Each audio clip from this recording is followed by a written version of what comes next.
This is Naveeksha విను. నా interview experience విప్రోలో ఎట్లుందో ఈ వీడియోలో నేను షేర్ చేస్తా. ఎండ్ వరకు చూడండి. మీరు కొంచెం సబ్స్క్రైబ్ చేసుకుంటే నాకు బూస్టింగ్ ఉంటుంది. నాకు వ్యూస్ వస్తలేవు, సబ్స్క్రైబ్ చేసుకోవట్లేరు అని నా ఎక్స్పీరియన్స్ కూడా షేర్ చేయబుద్ధి అవుతలే. షార్ట్స్ పెట్టినా ఏం కూడా రీచ్ కాలే. కొంచెం నా ఎక్స్పీరియన్స్ చూడండి వీడియోలో. నచ్చితే లైక్ చేయండి, షేర్ చేయండి. ఒకవేళ మీరు ఏమైనా సజెస్ట్ చేయాలనుకుంటే కామెంట్లో సజెస్ట్ చేయండి. నేను డెఫినెట్గా ట్రై చేస్తాను. ఫ్రెండ్స్, నేను మళ్ళీ ఇంటర్వ్యూకి విప్రోకి పోతున్నా.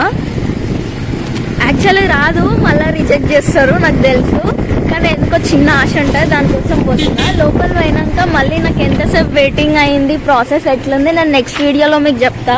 వాళ్ళు రెజ్యూమ్ రిజెక్ట్ చేసినాక పైన 6 రిజెక్టెడ్ అని రాస్తారు. అదే రెజ్యూమ్ మనకి రిజెక్టెడ్ అని ఇంటికి పంపిస్తే నెక్స్ట్ టైం యూజ్ చేసుకుంటాం కదా, దానికో 10 రూపాయలు బొక్క, ఈ నుంచి అడిగోనికి పెట్రోల్ బొక్క. అట్లే ఎన్నిసార్లు అయినా రిజెక్షన్ పక్క. చూద్దాం ఈరోజు ఏమవుతుందో.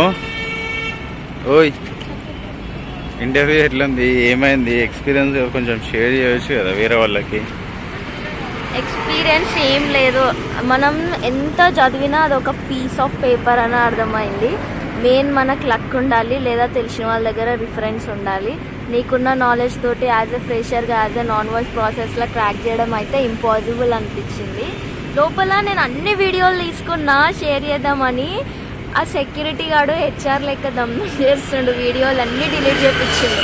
డిలీట్ బిన్లో నుంచి కూడా డిలీట్ చేయించిండు. ఇప్పుడు నా దగ్గర ఏ వీడియో లేదు మీకు షేర్ చేయడానికి, అన్నీ డిలీట్ చేయించేసినాడు. ఎక్స్పీరియన్స్ అంటే ఫస్ట్ టైం వెళ్ళినప్పుడు భయపడ్డా, సెకండ్ టైం వెళ్ళినప్పుడు కొంచెం కాన్ఫిడెంట్గా ఉన్నా, థర్డ్ టైం వెళ్ళినప్పుడు అన్నీ ఆన్సర్ చేయగలిగినా. ఇప్పుడు వెళ్ళినప్పుడు అన్నీ ఆన్సర్ చేసినా ఆమె ఎందుకు రిజెక్ట్ చేసిందో నాకు అర్థం కావట్లేదు. మళ్ళీ వచ్చి చాట్ జీపీటీలో చెక్ చేసుకున్నా అన్నీ కరెక్ట్గానే ఉన్నాయి ఆన్సర్స్. ఆమె ఎందుకు రిజెక్ట్ చేసిందో నాకు అర్థం కావట్లేదు. ఫైనల్గా రిజెక్షన్ మాత్రం పక్కా అని అర్థమైంది. ఇంకా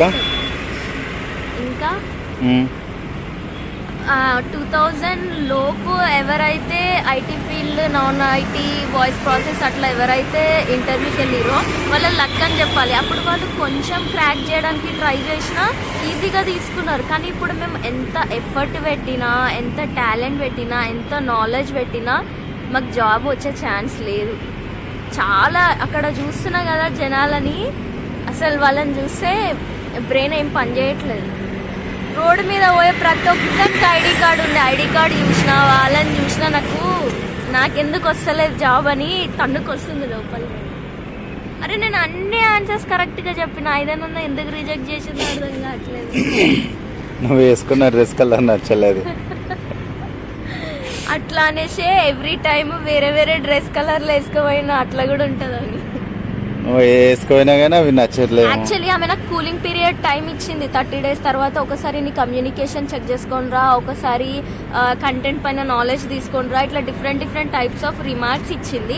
ఈసారి నాకు రిమార్క్ కూడా ఏం ఇవ్వలేదు. వన్ టైం సెలెక్టెడ్ అనే కదా, మళ్ళీ ఎందుకు రిజెక్ట్ చేసింది? అదేమో నీ డ్రెస్ నచ్చాక రిజెక్ట్ చేసి. ఉంటే లక్ ఉండాలి, లేదా పైసలు ఉండాలి, రెండిటితోనే పని అవుతుంది. మన అసలు మిడిల్ క్లాస్ వాళ్ళతో పని కాదు. ఆ నుంచి ఇడదాకా పెట్రోల్ ఒక్క రెజ్యూమ్, మళ్ళీ రెజ్యూమ్ పైన ఫీడ్బ్యాక్ రాస్తుంది. అదే రెజ్యూమ్ మళ్ళీసారి యూజ్ అవుతుంది కదా, రాయకపోతే అదొక 10 రూపాయలు బొక్క వచ్చినప్పుడల్లా టైం వేస్ట్ అంతా. ఇప్పట్లో జాబ్ వచ్చేలాగా లేదు నాకు. ఇంకా ఇది ఒక్కటే ఇయర్, లాస్ట్ ఇయర్ ట్రై చేయడానికి. నేను 2021 బ్యాచ్ కాబట్టి నాకు ఇంత లాంగ్ గ్యాప్ వచ్చింది. ఇంకా ఇదే లాస్ట్ ఇయర్ నేను ఛాన్స్, నాకు తర్వాత ఛాన్స్ లేదు. సో అందుకని చాలా ఎఫర్ట్ చేసి మళ్ళీ పోతుంటే మళ్ళీ ఎదురు దెబ్బలే తగులుతుంది. అరే నేను కరెక్ట్గా చెప్పిన, అన్నీ రైట్ ఉన్నాయి. చాట్ జీపీటీలో వచ్చి కూడా చూసుకున్నా, ఆయన నాకు రిజెక్ట్ చేసింది. నాకు ఏం చేయాలో అడుగున్నా. నేను ట్రై చేస్తే స్కూల్లో టీచర్ లాగా ట్రై చేయొచ్చు, ఇంటర్నేషనల్ స్కూల్లో కూడా ట్రై చేయొచ్చు. కానీ నాకు ఐటీ ఫీల్డ్ పోవాలని స్ట్రాంగ్ డిజైర్ ఉంది. అది కూడా అడిగింది, నువ్వు ఐటీ ఫీల్డ్కి ఎందుకు రావాలనుకుంటున్నావు, అది కూడా చెప్పినా, నా డిజైర్ కూడా చెప్పినా. అయినా నేను నచ్చలేనంట. ఇప్పుడు ఎక్కడ ఉన్నా తెలుసా నేను?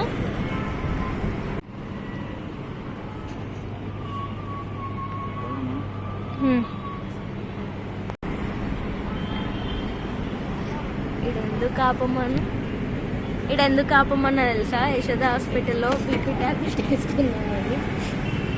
యశోద హాస్పిటల్ అంత రేంజ్ లేదులే మనకి. అది లేకనే ఇంటర్వ్యూల కోసం తిరుగుతుంటే నాకు ఎంత నాలెడ్జ్ చూపించినా, నేను ఎంత సర్టిఫైడ్ అని చూపించినా నన్ను రిజెక్ట్ చేస్తున్నారు. రోడ్డు మీద పోయే ప్రతి ఒక్కరికి ఐడి కార్డు ఉంది. వాడిని చూసినప్పుడల్లా నాకు అందరు రోడ్డు మీద నన్నే చూస్తారు. దీనికి పిచ్చిలేసింది. ఇంటర్వ్యూలకు పోయి ఏం మాట్లాడుతుందో అర్థమైతలేదని నన్నే చూస్తారు.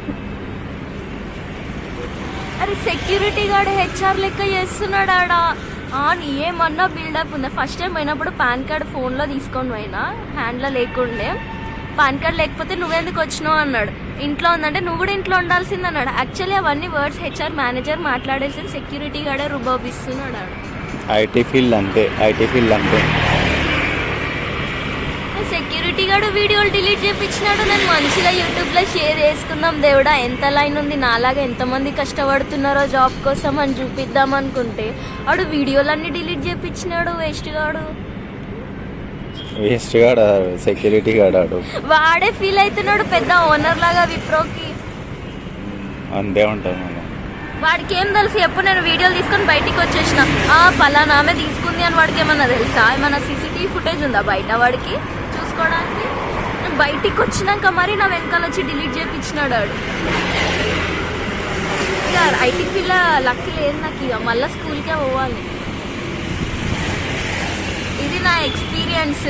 నేను జాబ్ కోసం అయితే ఎన్నో ఎఫర్ట్స్ పెడుతున్నా. నాలెడ్జ్, పేపర్ వర్క్ అన్నీ ఉన్నా కానీ ఫస్ట్ మనకు కావాల్సింది లక్ లేదా మనీ బేస్తోనైనా పోవచ్చు, లేదా లక్ బేస్తోనైనా పోవచ్చు. రెండు లేకపోతే నాలాగా వేస్ట్. ఇదే నేను చెప్పాలనుకున్నా. ఇక ఇంకొకసారి ఇంటర్వ్యూ వీడియోలు రావు మీకు. అలసిపోయినా ఇగో హెయిర్ అంతా ఊసిపోయింది ఇంటర్వ్యూలకు పోయి. టీచింగ్కి కూడా మనీకి రాకుండా అయిపోతుంది.